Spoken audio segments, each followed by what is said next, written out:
नमस्कार फ्रेंड्स, मैं हूं ज्योतिर्विद Acharya Praveen Sharma, founder of Tarini astro solutions. मेरे यूट्यूब चैनल में आप सबका स्वागत है। फ्रेंड्स, नव वर्ष 2026 की आप सबको हार्दिक शुभकामनाएं।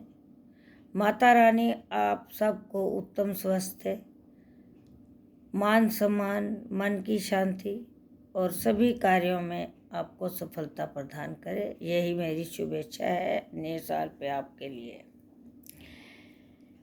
तो फ्रेंड्स, इस बार मैं नए साल में कुछ सुखी जीवन जीने के लिए स्वर्णिम सूत्र लेके आई हूँ आपके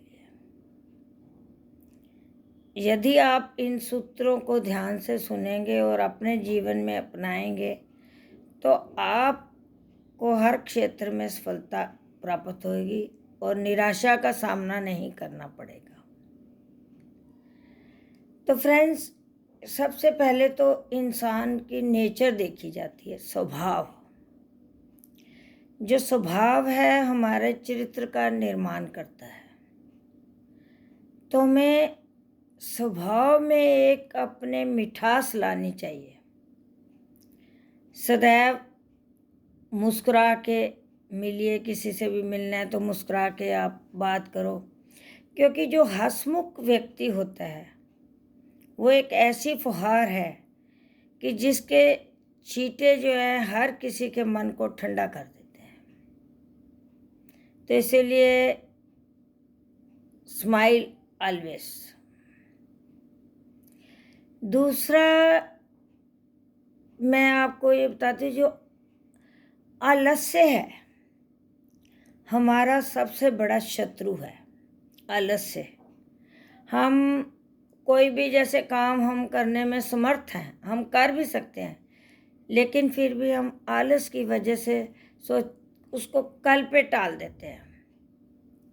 तो कल पे टाला हुआ जो काम है वो कभी पूरा नहीं होता, पहली बात। क्योंकि आज जो समय, इस वक्त हमारे पास जितना समय उपलब्ध है फ्री, उतना आवश्यक नहीं कि कल आपके पास होगा। कल कोई भी ऐसा आवश्यक कार्य आन पड़ सकता है आपके ऊपर कि जिसको आप टाल नहीं सकते। तो जो भी काम है, अगर आपके पास आज मौका है तो आप उस काम को कल पे मत डालो, आज अभी कर लो। वो एक गाना भी मैंने सुना हुआ है, आपने भी सुना होगा, आगे भी जाने ना तू, पीछे भी जाने ना तू, जो भी है बस यही एक पल है। तो ये जो पल है, live in present. Present moment को हमें एंजॉय करना चाहिए, प्रेजेंट मोमेंट का हमें फ़ायदा उठाना चाहिए। जो भी काम हम कर सकें उसमें कर लें।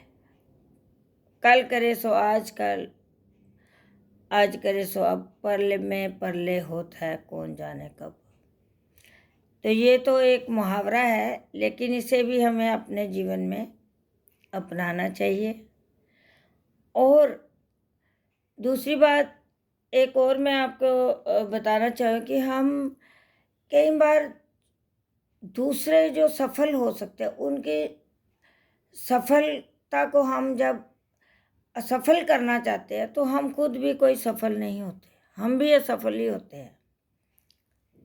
इसलिए खुद सफल होने के लिए दूसरों की सफलता की प्रशंसा एक तो करनी चाहिए, और उनको अगर कोई हेल्प की किसी अवस्था है तो उनको हेल्प भी उनकी करो, ऐसी कि अगला भी आपको मतलब कि याद रखे। और एक और बात मैं आपको बताने चाहिए, उपकार करने वाले में कुछ उपकार करने के बाद कुछ वापस पाने की हमें लालसा नहीं रखनी चाहिए। अगर आपने किसी की मदद करी तो आप ये सोच के मत करो कि आज मैंने इसकी मदद करी है, ये कल ये भी मेरी मदद करेगा। इस प्रकार की भावना अपने मन में बिल्कुल न लाएं।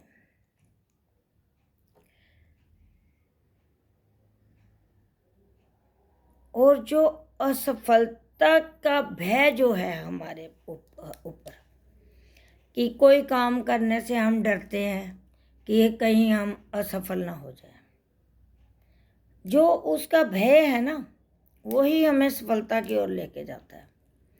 तो इस कभी भी ये डरो ना कि भी मैं असफल हो जाऊंगा इस काम में, कहीं मैं असफल हो गया तो मेरी वो बेइज्जती हो जाएगी या कुछ मान सम्मान कम हो जाएगा। ऐसा कुछ नहीं होता। गिरते हैं शहसवार ही मैदान जंग में, वो क्या गिरेंगे जो घुटनों के बल चलते हैं। तो इसलिए इस डर से अपने काम को मत रोको कि हम अगर सफल नहीं हुए तो क्या होगा। और जो अनुभव है हमारा, अनुभव हमें असफलताओं से ही प्राप्त होता है। जो भी हम अनुभव जीवन में हमें होते हैं वो परिश्रम करने से हमें होते हैं। तो परिश्रम ही हमारी सफलता का कुंजी है। बचपन में हमने बुक्स में भी यही पढ़ा है। तो एक तो परिश्रम करने से बिल्कुल ना डरो, कि परिश्रम करो खूब, अपना कर्म करते रहो। भगवान, आप एक कदम आगे जाओगे, भगवान आपके 10 कदम आगे आके आपका हाथ पकड़ लेगा। तो अपने जो जितना हो सके भगवान को याद करके सब काम करो, युक्त कर्म करो आप, क्योंकि कर्म करना ही आपके अधिकार में। कर्मण्येवाधिकारस्य मा फलेषु कदाचन, गीता में भी श्री कृष्ण जी ने यही बोला। उसका मतलब यह है कि कर्म करने आपके अधिकार में है। आप ऐसा होता है, कई बार देखा है कि कर्म हमें आते हैं, हम कर सकते हैं, सब काम कर सकते हैं, फिर भी हम आलस के कारण बैठे रहते, नहीं कल कर लेंगे, कल कल करते करते जिंदगी बीत जाती है और हम अपनी इच्छाएं पूरी नहीं कर पाते। तो जो भी कर्म करना है, मतलब कि आज ही करो। तो उसके लिए आपको एक तो भगवान को सदैव याद करो, उसका शुक्रिया अदा करते रहो आप भगवान का। और सोना देखो, जो सोना होता है वो कितना भी मूल्यवान क्यों ना हो, बहुत कीमती होता है, हर कोई खरीद भी नहीं सकता। आजकल तो वैसे ही सोने को हाथ लगाने का मुश्किल ही है, इतना रेट बढ़ गया है। तो सोना जो होता है बहुत कीमती। श्रृंगार, औरत जब श्रृंगार करती है, मर्द भी पहनते हैं, ऐसी कोई बात नहीं, लेकिन श्रृंगार के लिए सोना बहुत मूल्यवान चीज़ है, होना जरूरी मानते हैं कि। लेकिन सुगंध जो है वो फूलों से ही आती है। तो इसलिए श्रृंगार में जब श्रृंगार करते हैं तो लेडीज़ कई बार देखा होगा फूलों का गजरा भी साथ में पहनती हैं खुशबू के लिए। तो खुशबू तो फूलों से ही आएगी। इसी प्रकार जो ज्ञान तो बहुत लोगों को होता है, ज्ञान बहुत लोगों को है हर चीज़ का, लेकिन जब तक उस ज्ञान को अनुभव में ना लाया जाए, उस ज्ञान को आप अपने इस्तेमाल में नहीं लाते, उसके ज्ञान से आप उसका फ़ायदा नहीं उठाते, तो उस ज्ञान का कोई फ़ायदा नहीं। आपके पास बहुत सारा ज्ञान है, ढेरों ज्ञान है, अगर उसका थोड़ा सा भी ज्ञान अगर अपने अनुभव में ले आए, आप उसको प्रैक्टिकल मतलब कि करें, प्रैक्टिकली उसको करें, तो आपको फ़ायदा होगा। जैसे कि हमें कोई रेसिपी है हमारे पास खाना बनाने की, सब्जी बनाने की कोई रेसिपी है सपोज करो, तो हम उसको, हमें थ्योरेटिकली मालूम है, ज्ञान है पूरा कि मटर पनीर कैसे बनते हैं, कि उसमें अनियन डालो, टमाटर डालो, लहसुन और सारे सामान जो भी डालते हैं डालो। लेकिन आप उसको ज्ञान पूरा है कि ऐसे बनती है, लेकिन जब तक आप उसको बनाओगे नहीं, इसका मतलब है उसको अनुभव में लाना ज्ञान को।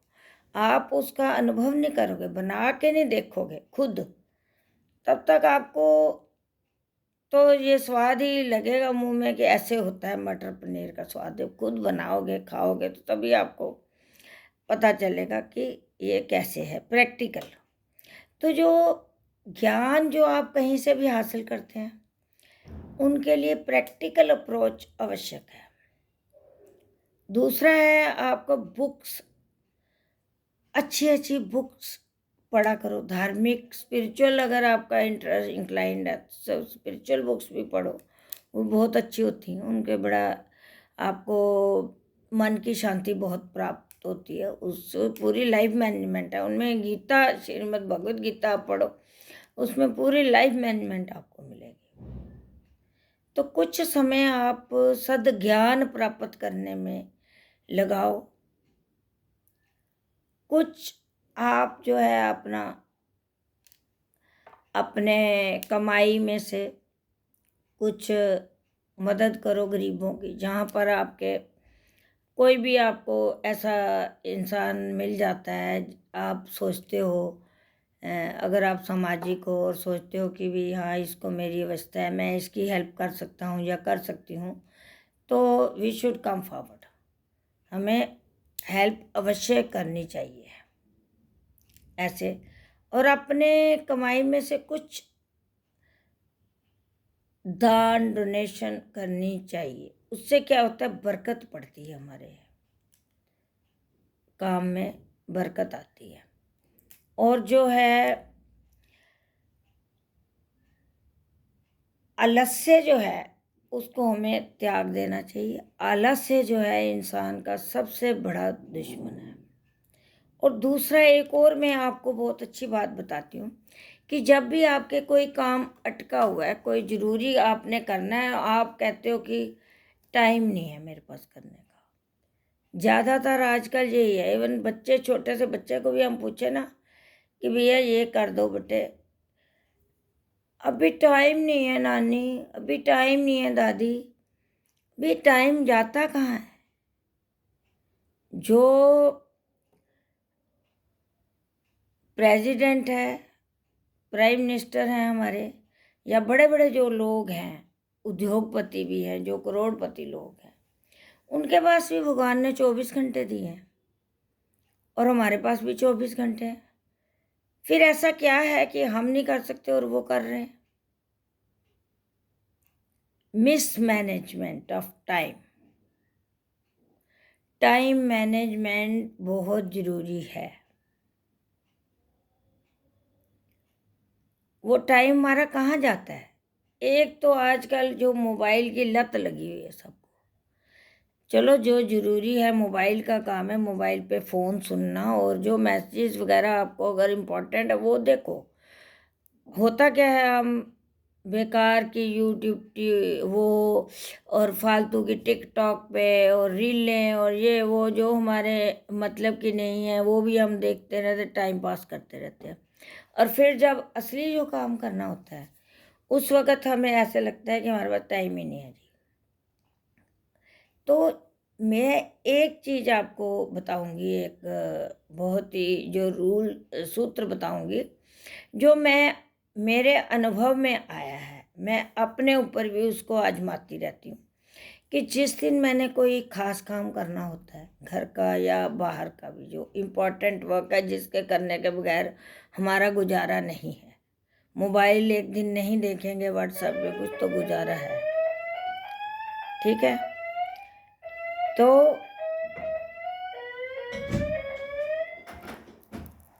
मतलब कहने का ये है कि जिस दिन आपने जो काम करना है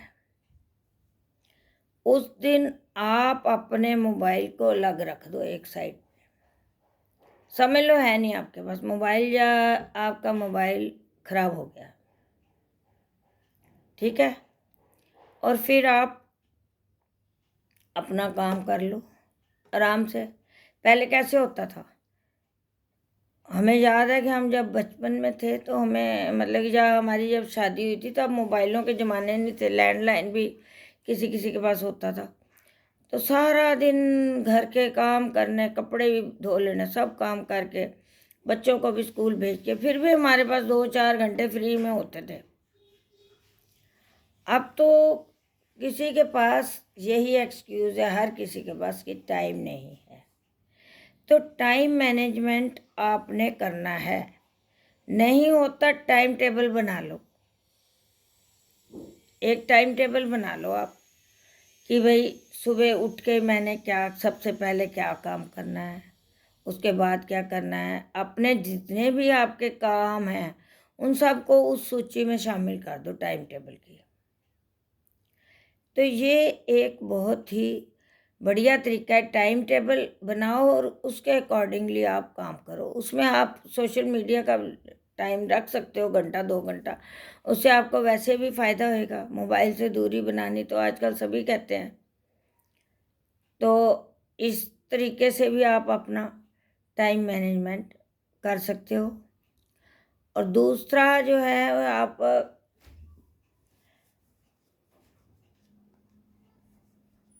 जैसे सैर करने जाते हैं अपने सुबह के समय, तब भी मैं कई लोगों को देखती हूँ कि सैर कर रहे हैं और मोबाइल देखी जा रहे हैं। अभी पर कल परसों की बात है, मैं सैर कर रही थी तो लड़का एक सैर कर रहा है यंग, और अपने हाथ में मोबाइल देख रहा है और आगे से एक थोड़ी सी ईंट से टकराया और गिर गया। अब बताओ, मोबाइल क्या इतना आवश्यक है कि भी आपको अपनी सुध नहीं, आप सैर कर रहे हो, सैर में ध्यान दो। और वैसे भी आप, अच्छा सैर के नाम पे याद आ कि आपको अपने जीवन में कुछ फिजिकल एक्सरसाइज, योगा, प्राणायाम ये शामिल करना चाहिए to be active in mind and body. जब आपकी बॉडी एक्टिव होगी तो आप हर काम भाग भाग के करोगे। मन एक्टिव होगा तो मन के घोड़े जल्दी जल्दी, आपके दिमाग के घोड़े दौड़ेंगे काम करने के लिए। तो फ्रेंड्स, आज के लिए केवल इतना ही। फिर नई वीडियो के साथ मैं आपके साथ उपस्थित होंगी किसी दिन। तब तक के लिए आपको सबको एक बार फिर मंगल कामनाएं नए साल की। धन्यवाद।